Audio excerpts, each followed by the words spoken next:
Welcome, everybody, to the latest episode of Star Cells and God.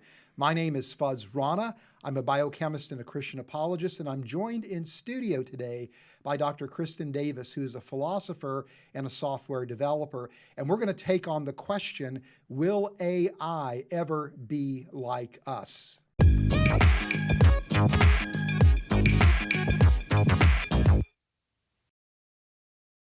Kristen, I'm so glad to have you here with us in studio today. So thank you for being here. Yeah, thanks for having me. Yeah. Well, we're going to be taking on this question of will AI ever be like us? And in my mind, this is really a critical question that we need to engage because, first of all, it relates, I think, ultimately to that age-old question, who are we as human beings, right? But there are people who claim, look, one day we're going to create artificial general intelligence. And if we do that, that means AI systems are going to be just like us, which really raises questions about human uniqueness, human exceptionalism. Some people think, look, we're going to create artificial superintelligence someday. And that means we're now entering into the next stage of, if you will, human evolution, or at least evolutionary history. And so these are, really challenging concepts, again, to the whole idea that human beings are unique and exceptional, which is very much part of the Christian worldview. So glad that you're here in studio to help us take on these questions. So again, thank you. Yeah, I'm really excited to be here and talk about AI with you today. Now, for this is your first time on Star Cells and God. So for viewers and listeners who aren't familiar with you, why don't you tell us just a little bit about who you are so that people know who they're watching? Yeah, so I was raised in the church and Christian school, but somehow missed the boat. I was a Christian because it was the most exclusive, but it didn't really have a whole lot of legs. So I ended up falling away when I went away to college. But through apologetics, I ended up coming back to faith. And so I have actually two different disciplines. I have a PhD in philosophy of religion because that's actually how I came to faith through the study of God. But I am also by trade a software developer. So I have been in software development for 17 years. I spent 7 doing QA automation, and now I run a systems integration team of about 11 developers for the past 10 years. Yeah, wow. So I can't think of a better person than to really help us unpack this, question, will AI ever be like us? Because your PhD dissertation was on AI. Yes. Right. What was the title of your dissertation, by the way?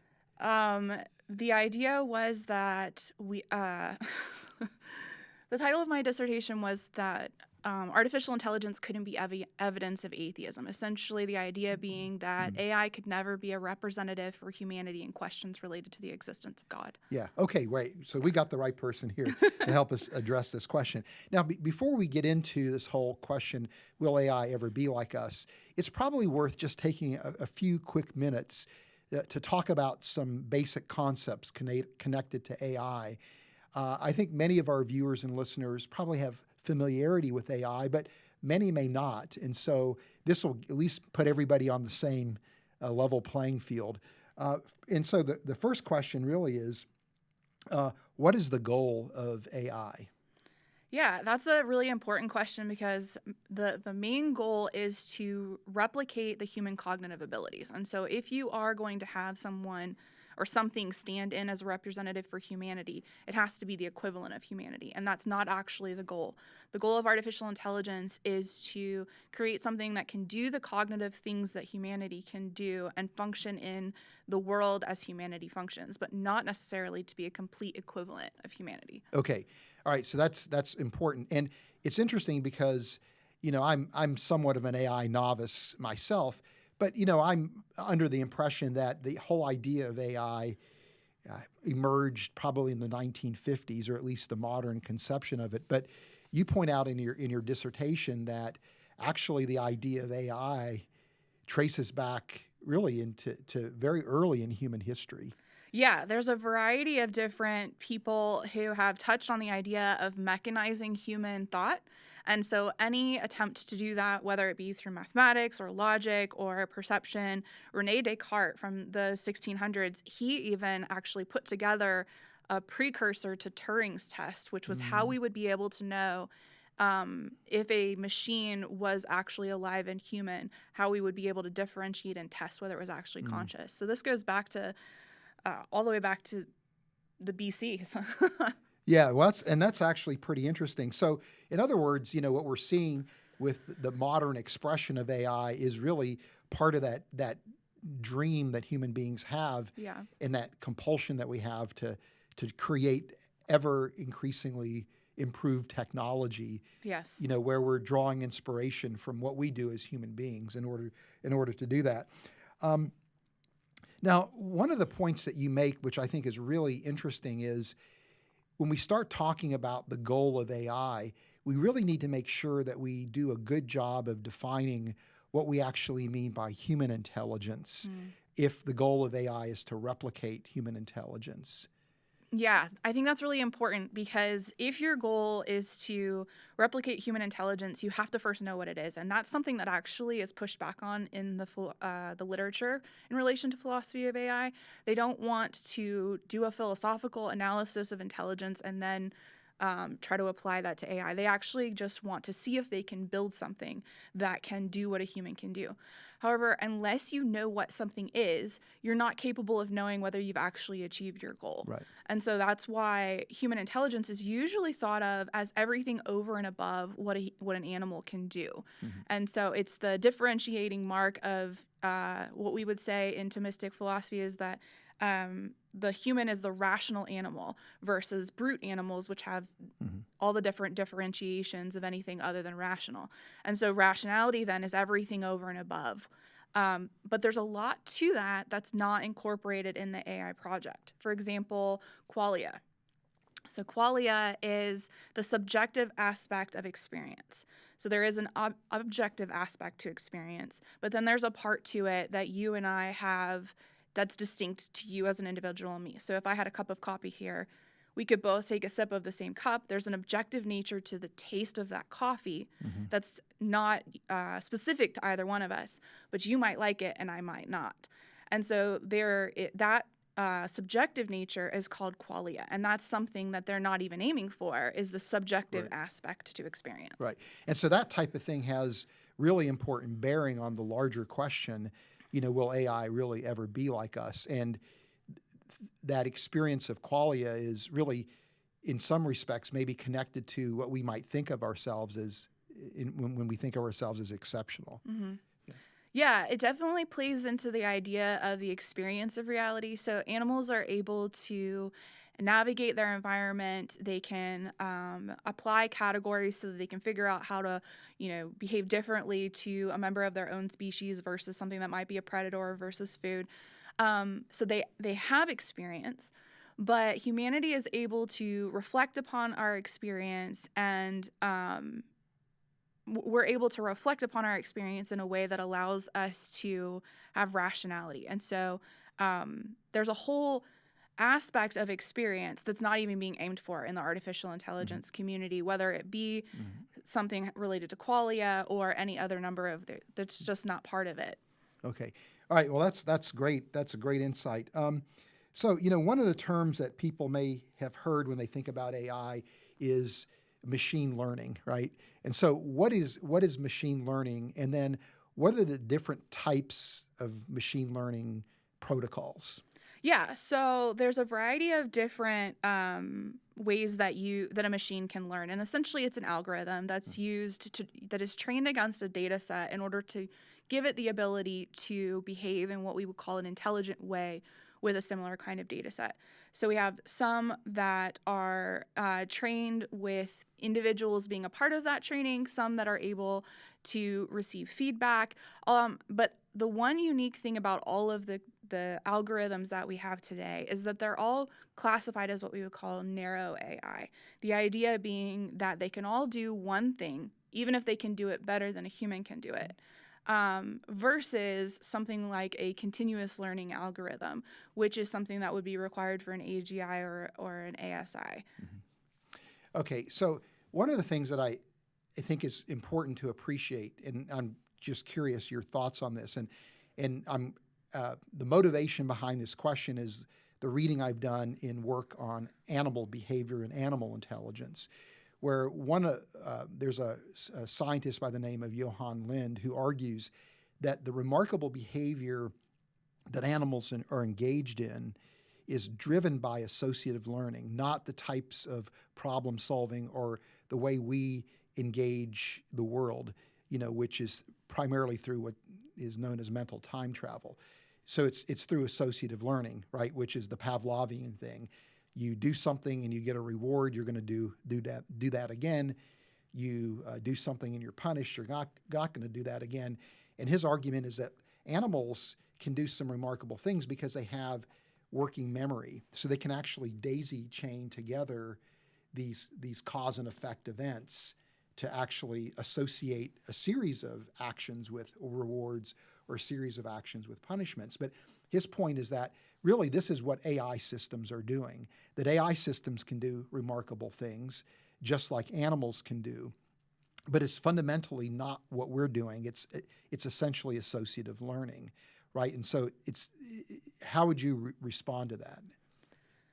I think that he's definitely onto something. I think the way I liked it being put is there's a philosopher of mind whose last name is Brennan, and he says that one of the differences between animals and humans is that animals have the ability to navigate in the world based off concrete relations, which is what you're talking about with the daisy chaining. But we do something very different. We are able to interact with our environment as a result of abstract relations. So we're able to think about things and reflect upon them for the beauty of being able to reflect upon them and then apply those reflections to the way we behave in the world.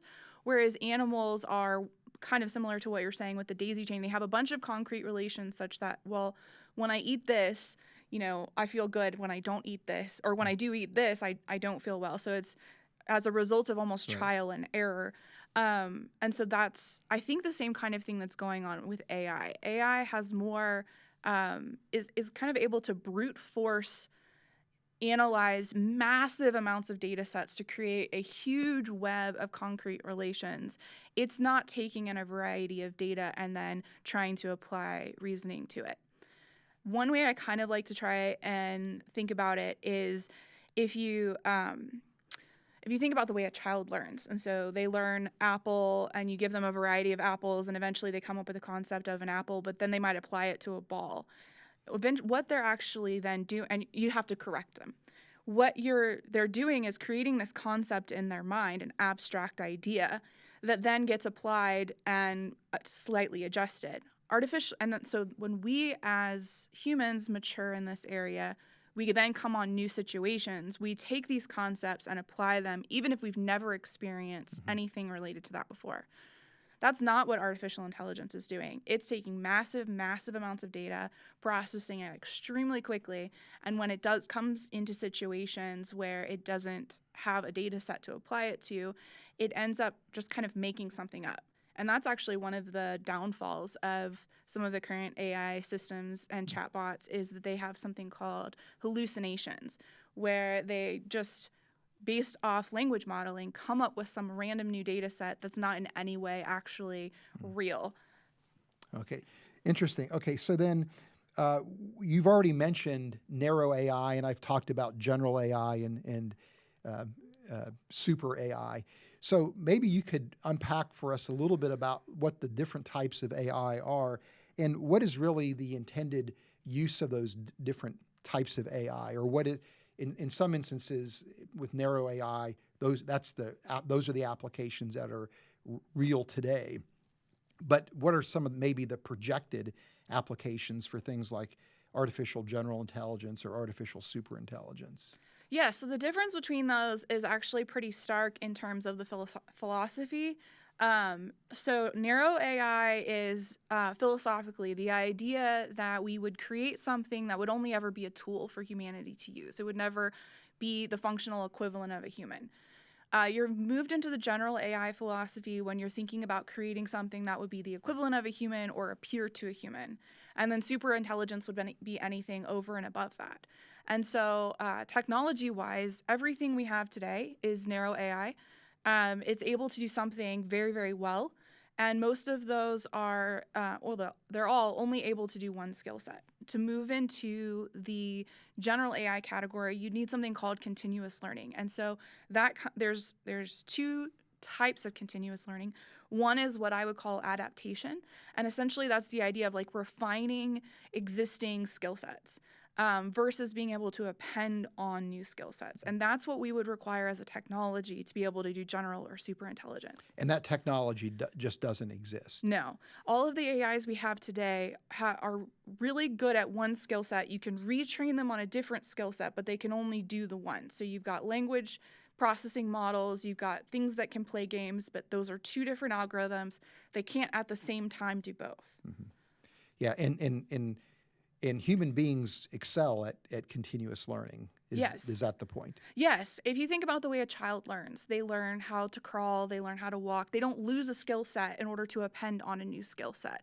And that's what happens with narrow AIs. You can train it to do one skill set, but to have it do another one, you have to wipe it and retrain it on another. So it doesn't append on additional skill sets. Right. Okay, then why are so many AI researchers and futurists convinced that we're eventually going to create artificial general intelligence or artificial superintelligence? That's a really good question. And I think it's because of they're actually making a hardware argument for a software advancement. It's based off the law of accelerating return, or Moore's law. And essentially the idea is that if you look at the technological advancements that we've had over the last 100 years, it's become significantly cheaper to have extremely more powerful machines that can have greater memory and greater CPU than ever before. And so they see this what they call exponential growth. And as a result, they think we'll hit a point at which then we'll have fast enough machines that are cheap enough that it'll then explode into a superintelligence. But that superintelligence is never going to be achieved if we don't have the software Correct. Programming capabilities. It's interesting because I compare it to the micro-macro evolution conversation, where they're using microevolution arguments for macroevolution conclusions. It's the same kind of thing going on here. We have a hardware argument that's being used to prove that software could have these certain capacities. Yeah. Okay. A point that you made that I thought was really pretty powerful was that as we start thinking about AI, particularly in light of, who are we as human beings, the question, becomes, what actually is AI and what does it do? And those two concepts need to be clearly distinguished, that there seems to be kind of a convolution of what it is and what it does in the minds of many AI researchers and AI futurists. Yeah, I think it's really important that we have to know the nature of something before we'll be able to accurately clarify what it can and cannot do. And just because something can do something doesn't mean that it is of a certain kind of nature. And so that's where we kind of parse out the conversation. We have philosophers who are making claims about what AI could be, and those are philosophical claims. And sometimes they talk to other philosophers and then they can have a meaningful conversation. But then oftentimes they're having conversations with people who are technology focused. And those are the people who are focused on what AI could do. And so they end up actually having cross conversations, because a philosopher will say, well, you can't create an intelligence because intelligence is this kind of thing, da da da da da. But then they'll be talking to someone who's technology minded, and that person will say, basically, watch me, because what they're trying to convey is I can build something based off what it can do. And so you end up having to make sure that you're aware of who you're having a conversation with and what they actually think is the primary emphasis before you can actually have a fruitful and meaningful conversation. And so then if an AI system is able to mimic human beings emotionally, even to some measure cognitively, that doesn't necessarily mean that it is human, right? Correct. That it is us, or in any sense, because there, again, is a confusion between what it does and what it actually is. Correct. And that's what I actually dove into with my dissertation, is the idea that let's just imagine they create exactly what they think that they're going to create. We'll give them the whole shebang. What would that thing then be? And so what I ended up doing is diving into Aquinas' hierarchy of being to kind of parse out, well, just because something is indistinguishable from a human, does that then make it a human? Yeah. And I thought that was really very interesting, a little hard for me to follow at times as because I'm a biochemist, not a philosopher. But I thought, the application of Aquinas's hierarchy of being was really pretty clever and pretty novel in terms of really helping to see what AI is and what AI isn't. So first question is, what is Aquinas's hierarchy of being, and why did you choose that particular strategy to parse out the question, what is AI? Yeah, so Aquinas he builds on Aristotle, and basically the idea is that there's increasing sets of capacities. So you have differentiations of being at several different levels that take you all the way from inanimate objects to God. And it almost, for those of you who are in biology, it's almost kind of like the kingdom phyla class. Everyone differentiates a little bit between subcategories. It's the same kind of thing, but it's done philosophically. And so the ones that I found most valuable to this conversation were the difference between animated being and inanimate objects, which is life for them, for Aquinas and Aristotle, and then the difference between plants and animals, which is environment navigation, and then the difference between animals and humans, which is kind of understanding. And so those are, while there's more to the hierarchy, those are the ones I thought were most valuable for artificial intelligence. Okay.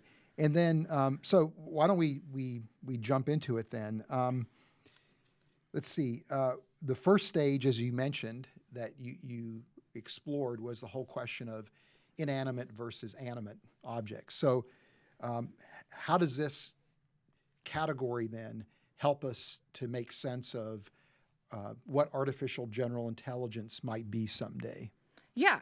So I think that it's extremely important because it has to do with life. And so humans are living beings. We're not inanimate objects that are kind of bumping. We don't have a bunch of inanimate objects that are bumping up against each other and causing some sort of action. So even if you can create something that can do all the things a human can do, if it's not alive, it can't be considered equivalent to human. Aristotle and Aquinas would define life in terms of self-nutrition.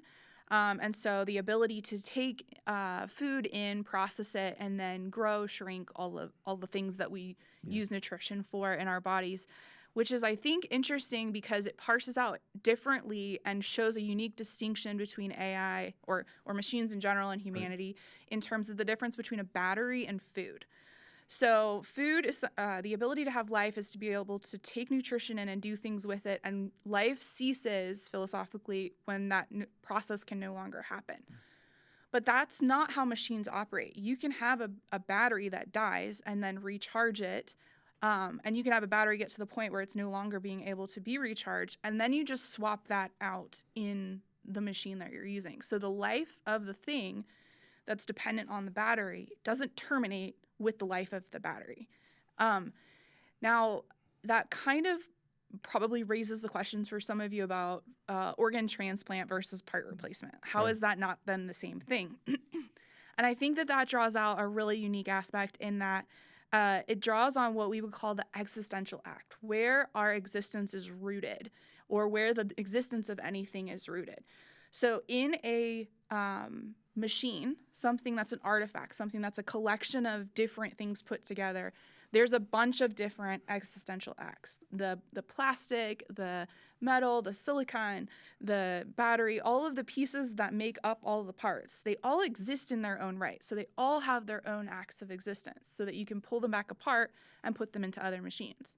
That's not the same case with all of our parts. In a natural substance, like a human or a dog or a horse or whatnot, in any of those, all of the parts of it draw their existence from the whole being as a whole. So you can take a heart out of one person and transplant it into another, but you can't take a heart out of a person and set it on a shelf. Right. It doesn't have its own existence in its own right, in the same way that all the pieces of a computer could be taken apart and sat on a shelf for as many years as they wanted. Right. Yeah, that's a really interesting point because as a life scientist, because we want to categorize and organize things, we think about an organism as really being kind of a collection of parts that are integrated together.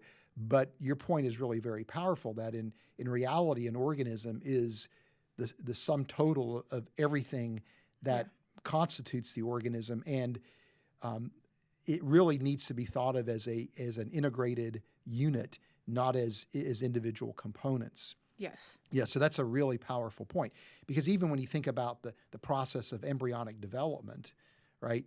You're going from a single cell to an adult organism, but there is this continuity to that process, right, in a high degree of integration, so that really what's emerging is a singular entity, right? The adult organism.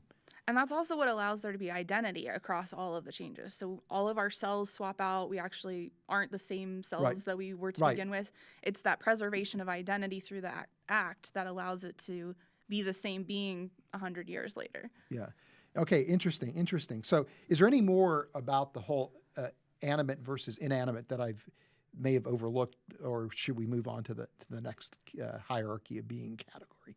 I do think that there's one aspect that's important is, philosophically speaking, if it's not alive, it doesn't have a soul. And so Aristotle and Aquinas would say that the soul is the first principle of life. And what that means is not that everything that is alive is going to have a soul that needs to be regenerated by Christ. Like, that's not what we're talking about when we talk about souls.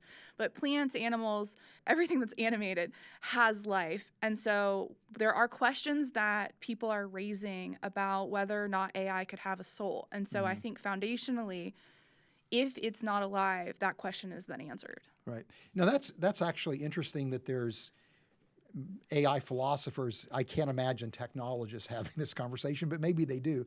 But AI philosophers actually speculating on whether AI could have a soul, because it seems to me that a lot of the ideas behind artificial general intelligence are in terms of AI systems being like us, is really taking a materialistic view of human beings, right? In that, we're just simply an organic machine.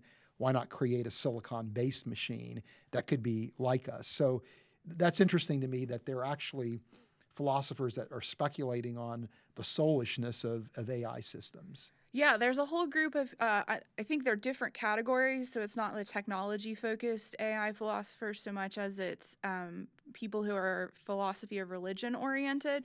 So they're actually looking at, like, what would be the implications of creating an artificial general intelligence?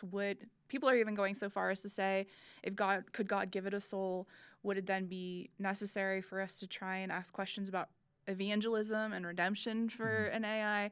And so it's people who think that along materialist assumptions, but are invested in philosophy of religion. Interesting. Okay, well, thanks for that side branch there. So the next category is, interaction with the environment. So what does Aquinas mean by that? And then how does that help us to see the difference between AI and humans? Yeah, I think that the way it's parsed out that's most helpful to the AI conversation has to do with the three components of action. And so action is a combination in Aristotelian and Thomistic hierarchy of being that's focused on cognition, desire, and action. And so cognition would be the functional equivalent in AI would be like taking data in. So microphones, video cameras, sensors. And so bringing data in to be processed. Then they want to then translate that input into some sort of output, which would be action of some sort. The one key part that I think is missing in the artificial intelligence conversation, and is I think, most important part, is that intermediary, what is called desire, or in Thomistic and Aristotelian terms is also called an appetite. And that is essentially the connection between input and output, why the thing is making the decision to do whatever it is. In this philosophy, there's appetites for everything. So there's natural appetites in things like water and magnets. There's sensible appetites that are translated into kind of what we would call instinct in animals. And then the will in the human would be considered the intellectual appetite. And so when you look at what the goal of AI is their goal is to have a thing that would take data in and then be able to function in its environment appropriately for whatever the goal is. But they're missing the connection of why it would do that. Why does the input result in the output? Because it doesn't always actually happen in sensible and intellectual beings, so in animals and humans. For example, my dog, she loves to chase lizards, but she sometimes behaves very differently. Sometimes she will just sit there and watch it and she won't do anything. Sometimes she'll take after it and there's no getting her back. And sometimes she'll just sit there and watch it for a little while before doing. So there's different varieties in the way that she can behave, and her not acting is not a failure of her on her nature in the way that it would be for an artificial intelligence. So if an artificial intelligence were to take data in and not perform the action that was expected on the other side, that would be considered a bug. However, in humans and animals, failure to act is something that's considered a beneficial thing. It's discipline or it's self-restraint. And so that in-between connection is one of the things that I think is really important. Okay. And then is there more to this whole idea of interaction with the environment that then helps us to distinguish between AI and humans? Yeah, I think that it's worth kind of diving into the idea that artificial intelligence, if you think about your Roomba, like it's moving around and interacting with your environment, but you would never consider it to be having a will of its own, being able to be morally accountable and responsible for its decisions. So if it runs over your carpet and ruins your carpet, that's not the moral responsibility behind that is not actually tied to that because it's got no will or no intellect, appetite or desire of its own. This is how it kind of ends up playing out in, I think, the way artificial intelligence then can be applied in the real world. So if you're thinking about a car, a self-driving car, if you attribute desire, will, the ability to make decisions beyond just connection of input and output, then the car that runs over a person is itself morally responsible for that outcome. However, if we recognize that there's no actual real will or desire within the machine itself, then the moral accountability then resides on the manufacturer of that. And so I think there's a lot of ethical implications that parse out. If you know what something is, then you're capable of then being able to figure out some of those falling out ethical implications. Yeah. And this is where I think the idea of anthropomorphizing becomes very interesting, at least to me, is that one of the things that we do as human beings is that we have theory of mind, right? That we recognize that others have minds like ours. We know what they're thinking. We know what they're feeling. We have this compulsion to try to integrate our minds with one another, to collaborate with other minds that are like ours. But in fact, I would argue that's part of what makes us exceptional. There are some other animals that may have very rudimentary theory of mind, but nothing like what we see in humans. But we can't turn that off. So we anthropomorphize. We attribute human motives, human intentions, humanness and personhood to things that are inanimate, right? To animals. We treat our pets as if they were like us, when in fact they really are not. And so it seems to me that, when you start talking about is there actually will, is there an appetite in an AI system, there very well could be this tendency to think that there actually is an appetite because it's behaving like us. So, when you use the example of the Roomba, right, or the self-driving car, right, there's a tendency to think that these are actually moral agents, right, because of our theory of mind, which really complicates, I think, the type of analysis that you're doing. I think you're right. And it parses out, I think, even that shows up more clearly in the conversations about chatbots.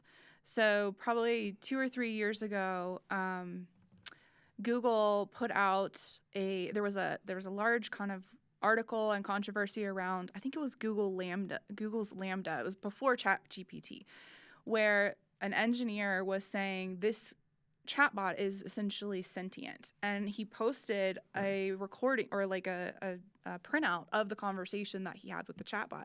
And if you didn't know that he was having it with the chatbot, you could come to the conclusion that he was talking to another person, which therefore makes it passing the Turing test. Right. But the idea behind it is, if you're aware of what you're interacting with, you know that it is a language modeling tool. And so it has processed a lot of different data to understand that when this kind of response comes, and this is the prompt and the flow the conversation is supposed to be taking, then this is the response that you would give. To the point where some of them were extremely emotionally manipulative responses that he was getting back. But that's why it's really important to know what it is. If you know that this is a language modeling tool, then you know that it has certain skill sets in the language modeling arena, and you can then kind of put its responses in the proper places. Yeah. Okay, and then the last category for Aquinas' hierarchy of being, that again relates to the project that we're taking on right now in terms of distinguishing AI from us, is understanding compared to category attribution. So what does that mean, and then how does that apply? Yeah. So we touched on it a little bit earlier when I talked about how animals are able to know this is a friend, this is a foe, this is food, this kind of. So they're able to have some sort of ability to apply categories to different things. They are not, or at least they're not able to reflect on things just for the sake of reflection. And I think this is really important as we apply to artificial intelligence, because I'm an object-oriented programmer, and so what we're capable of doing is materially replicating abstract objects, and then we can even have the ability to have code that reflects upon itself to be able to determine what objects are needed for whatever the protocol is that we're trying to do. So it could appear as though that code is being self-reflective, and it's able to reflect upon ideas and interact with abstract ideas in a way that is similar to humanity. However, what it's actually doing behind the scenes is category attribution.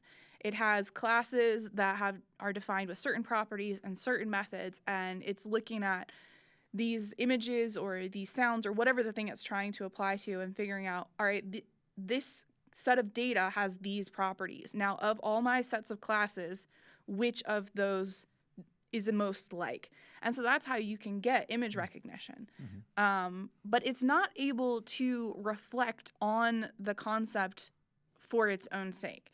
So it might have, for example, the concept of human and be able to apply a data set and identify that that's a human, but it's not able to reflect on the concept of humanity just for the sake of reflection. So being able to come up with novel ideas, or I keep coming back to the word reflections, just for its own value. Mm-hmm. Okay. All right. So then another concept that you introduced, and I don't think this is technically part of Aquinas' hierarchy of being, is the whole idea of rationality, right? And that, when we think about what does it mean to be a rational human, what does Aquinas mean by rationality? And then how does that help us to make sense of who we are? Yeah. So Aquinas' rationality for humanity is everything that's over and above being an animal. However, that is his definition parses out differently when we think about what we think about it today. So today, traditionally, rationality is thought of what you would learn in a critical thinking or a logic class. Mm-hmm. It's if P, then Q, all of that kind of stuff, or something as part of mathematics. Right, and that's something that you would think an AI system would be very good at. Yes. But humanity is not, traditionally, rationality is not just that. It includes that, but it's not limited to that. It's free judgment, the ability to see ends not just in the goal of being able to achieve them, but also to be able to reflect on ends for their own sake, and make determinations about the value of the means to those ends whether or not they are actually like the most efficient value. And so it's a reflective capacity over and above logic, which is important in the AI conversation, because in AI, they're only trying to do that which can be calculated in what we would consider a traditional, like, logical class kind of way. Yeah. So I mean, the bottom line here, what maybe summarize what we've talked about here, bottom line, what we've talked about in terms of Aquinas' hierarchy of being, and what does that mean in terms of, is AI ever really going to be like us? Yeah, I think that the clearest way to think about it is that in order for something to be considered the equivalent of a human, it has to be all that a human is, not just a subset of what a human is. The Artificial Intelligence Project is aiming at one small subset. It's not trying to create life. It's not trying to create understanding. It's not trying to create subjective experience. It's not trying to create real awareness in the being. And so while it might be a valuable and useful tool, and they may be able to create the functional equivalent, so they might be able to create something that interacts in the world in a way that's indistinguishable from a human, it would not be a human unless it fits all the criteria of what it means to be a human, not just the ability to achieve goals in the world. Yeah. Now, how broadly accepted is Aquinas' ideas of a hierarchy of being? Because it seems to me what you present is a very effective analysis of of AI systems in light of that hierarchy of being. How broadly accepted is that system, and what would be the potential pushback that somebody might have from your analysis? Yeah. So Thomistic metaphysics is kind of creating a resurgence now. It's traditionally been had a lot of its appeal in the Catholic denominations. And so it's starting to bleed out into the Protestant ones, which is a lot of value in that. And so it's mixed in terms of acceptance, because it's definitely very metaphysical in its orientation. But I think the power behind it is the value that it has to be able to answer some of these kinds of questions. Right. So we're hoping that there'll be more use of it in a broader category.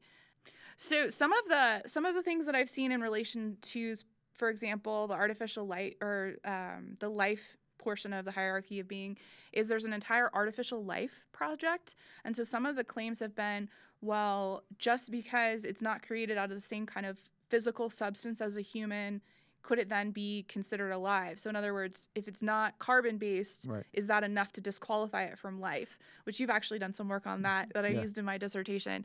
So I think there is probably going to be pushback on whether or not they will accept my definition, or an Aristotelian definition of life, versus whatever ends up coming out of the artificial life program. Yeah. Well, I mean, this has been a fascinating conversation, and I appreciate your insight. And just really, I think it's a novel approach, at least from my perspective, to really addressing this whole question: what exactly is AI? And is it really truly a threat to what we would hold dear as Christians, which is the idea that we're exceptional because we're made in God's image? So, Kristen, thank you so much for spending the time with us. Yeah, thanks for having me. This has been great. Yeah. Well, thank you so much for joining us today on Star Cells and God. Please join the discussion in the comment section below. And remember to like this video and to subscribe for more content. New episodes of Star Cells and God release each Wednesday, and they're available here on our YouTube channel and on your favorite podcast app. Be sure to share this video with a friend, and remember, the more we know about science, the more we have reasons to believe.